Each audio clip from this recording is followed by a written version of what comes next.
皆さんこんにちは、ちいかわおじさんです。あなたくさんちいかわグッズ探し動画の単発キャラじゃなかったんですか？失礼なレギュラーキャラクターですよ。それにしてもここはどこですか？インチョン空港です。これから韓国ソウルに向かいますよ。ソウルでちいかわグッズ探しするんですか？暇人ですね。いえ、今回の旅行は台湾がメインなんですがあえて韓国で飛行機を乗り継ぐことで、台湾旅行のおまけで韓国ソウルも行ってしまおうという作戦です。トリッキーな旅行ですね。インチョン空港からヨンサン駅にやってきました。ソウル駅じゃないんですね。久々にヨンサン駅に来ましたけどなんかめっちゃ人がいますね。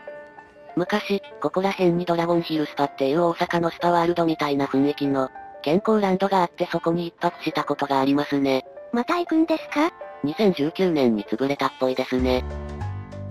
この先にアイパークモールっていうお店があってそこにちいかわグッズがあるみたいですよ。そうなんですか。これは珍しいクリスピークリームドーナツの自動販売機ですよ。だからどうしたんですか？こういう珍しい自販機も好きなんですよね。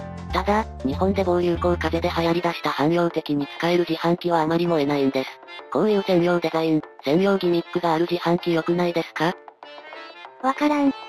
とっととアイパークモールに行きましょうよ。そうですね。ちいかわグッズが欲しい方はこっちのリビングパークという入り口に入ってください。隣の違う入り口に入ったらブランド物ばっかりで、ちいかわがあるような雰囲気ではありませんでした。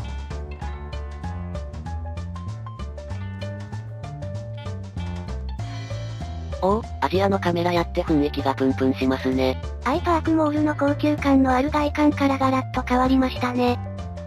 ちいかわとかが売ってそうな雰囲気のフロアです。ここにあるんですかねちいかわグッズ。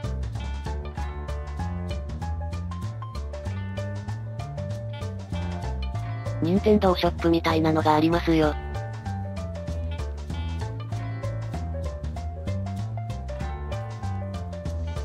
お、姫のアミーボですか。プレミアがついてた時期が長かったですが再販されて値段が落ち着いたやつですね。ちいかわ探したらお8割のぬいぐるみです。ついに見つけましたね。見た感じは韓国国内の正規ライセンス品って感じがします。日本円で2000円程度なのですがデザインが普通なのでスルーします。日本のアニメグッズも多そうですね。映像に映っているのはガンダムベースです。お台場ユニコーンガンダムとか上海フリーダムガンダムみたいな、ご当地ガンプラがあったら買ってたんですがそんなものはなかったです。朝鮮戦争のインチョン上陸作戦にあやかって、インチョンに等身大圧壊とか水中型ガンダムを建てたらどうですか？史実に基づいてるのはネタとしてどうなんでしょうか？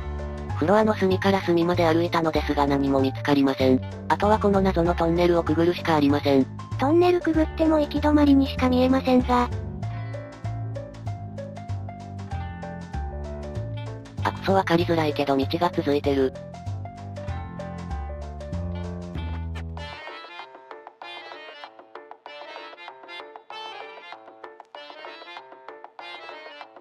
すげーポップなところに出てきましたね。ここは遊戯王専門店なのでしょうか？スタッフの方やレジなどないのですが、ノーマルカードだけは山積みにされています。あとどうでもいいのですがめちゃくちゃ可愛い韓国女子が、微妙なノーマルカード漁りまくっているのですが、もしかしてクソカード診療所みたいな遊び方が韓国の女性の間で流行っているのですか？多分、大量の遊戯王カードを触れるのが物珍しかっただけなのでは？ちいかわグッズもありますね。でも、これは日本で普通に販売されているものですね。そうなんですよねちょっと残念です。と思ったら、ちいかわのオリジナルカードが作れるマシンがあります。これはどうやら QR コードを読み取って自分の写真をアップロードして作成するタイプみたいですよ。QR コードを読み込むとこんな画面になります。生年月日と携帯電話番号を待つ4桁名前の入力をするんですね。おじさん生年月日は西暦末2桁と月日になっています。西暦4桁月日じゃないの？情報を入力して次の画面に進みました。カードに使用したい写真をアップロードするようです。もちろん、自撮りの写真を使います。写真は一度に2枚アップロードできますがその場合は2回分の料金が取られます。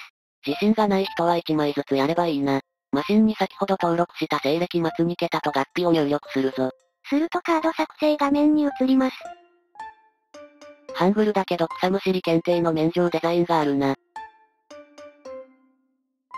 ベースデザインと登録した写真をタッチすれば出来上がるようですね。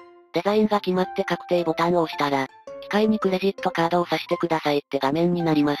なぜかマスターカード使ったら決済エラーが出たんですよね。マスターカードで決済エラーは珍しいな。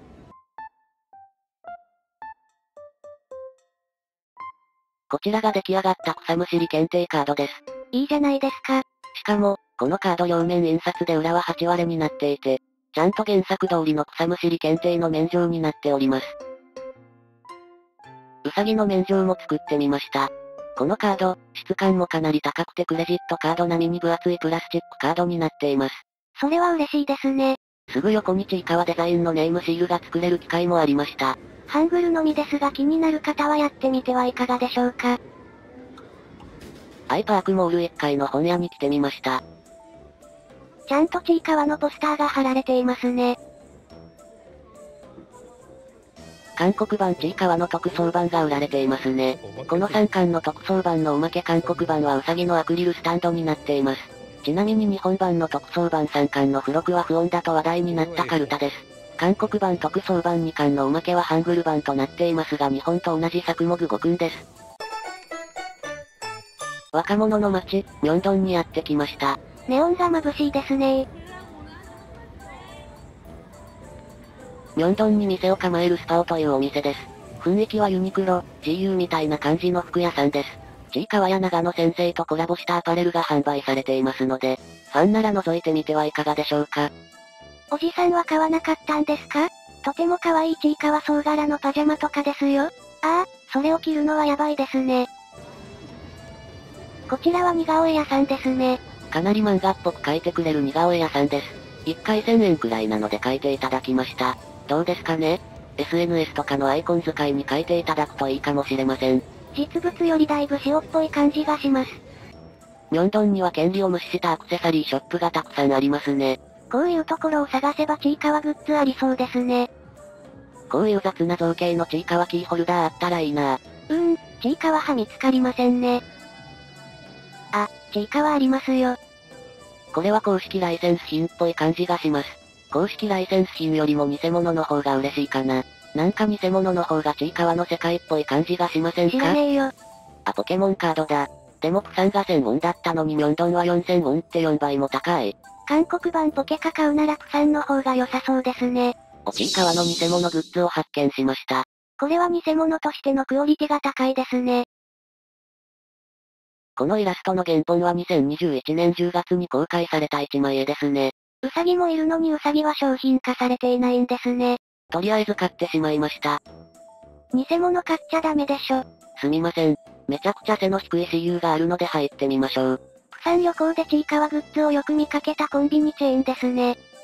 あ、普通に長野パンありますね。プサンではあんなに探し回ったのに。ソウルではエンカウント率がかなり高かったです。これはスマホグリップですね。プサンで購入したやつの別デザインラインナップとなっています。これ、実は結構レアなのであまり見かけませんでした。長野パンが簡単に見つかるから油断してしまってこの店舗ではスルーしちゃったんですよ。で、以後見つからなかったんですね。で、こちらも買わなかったけど地味にレアだったものの一つ、ちいかわのブロックトイです。日本では販売されていないんですか？このサイズ感のものはありませんね。うさぎも販売されていました。これは買っておけばよかったかなと後悔しています。ミョンドンには様々なバッタ屋さんがあります。バッタを売っているんですか？バッタもののバッタです。虫を売っているわけではありません。覗いてみましょう。お腹が空いたら食べるチョコバーで有名なやつですね。いや、セムボルって何ですか？スニッカーズのパクリじゃないですか。なんと価格は70円安すぎる。価格に対してのカロリーならトップクラスの食い物でしょうね。店の片隅の雑貨でも見てみますか。クロップスみたいな穴だらけサンダルに刺すタイプのアクセサリーですね。このタイプのアクセサリーはミョンドンで大量に見かけますよね。基本的に面白みのない商品ですね。女性向けプチプラアクセサリー店にも行ってみましょう。こういうお店って若い女性向けなのですが。あ、炭治郎と禰豆子だ。炭治郎と禰豆子が黒人になっていますよ。こういうちいかわグッズが見つかるといいですね。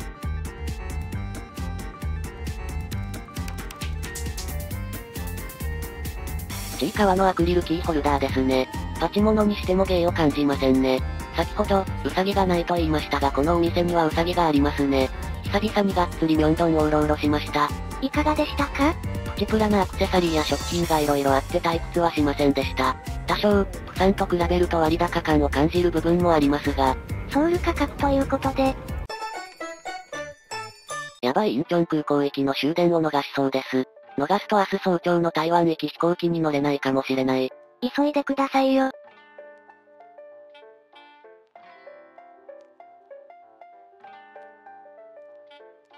あ、変わった自販機スポットがあるので寄り道します。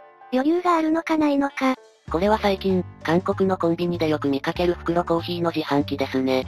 袋コーヒー？ウィダーエンゼリーのようなパウチ袋にコーヒーが入ってるんですよ。日本じゃあまりない販売形式ですね。発展途上国だとビニール袋にドリンクを直注ぎして提供しますが、日本だとそういうのはあんまりないですよね。不思議です。インチョン空港行き終電は人がほとんど乗っていなくて不思議な雰囲気でした。異世界に連れて行かれそうな雰囲気ですね。インチョン空港第2ターミナルです。インチョン空港第2ターミナルはあまり利用したことがないですね。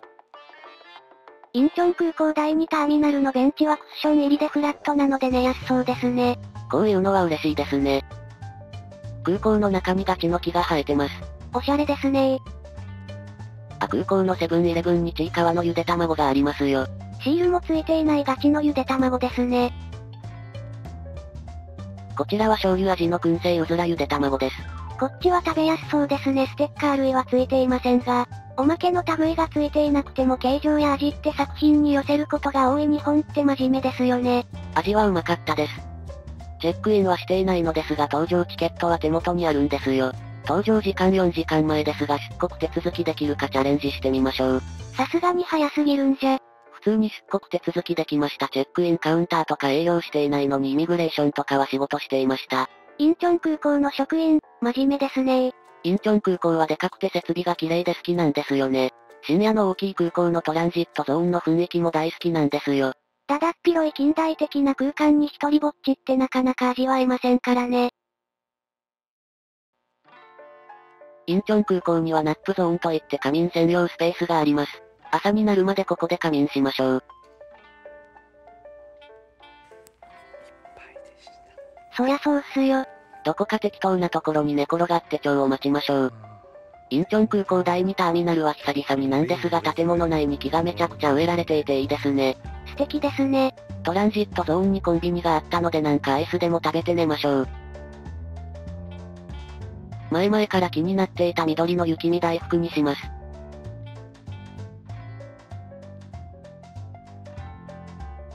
このしょぼそうも気になります。いつか食べたいですね。迷惑にならないように隅っこかつ搭乗時間がかなり遅い搭乗ゲートの前のベンチで寝ます。おやすみなさい。ラウンジで朝食をとるために3時間ほど仮眠します。目覚めたらめちゃくちゃ人いてて草。とっととラウンジで朝食食べましょうよ。朝7時くらいだというのにめちゃくちゃ人がいますね。ラウンジで朝食を食べます。うわぁ色々あって美味しそう。搭乗開始時刻まであと10分くらいしかないので急いで食べないといけませんがね。ゆっくり味わいたい。ビビンバとプルコギを食べてさっさと飛行機に乗り込みます。忙しいですね。次は5年ぶりの台湾興味があったら見てください。本当に暇だったらで大丈夫です。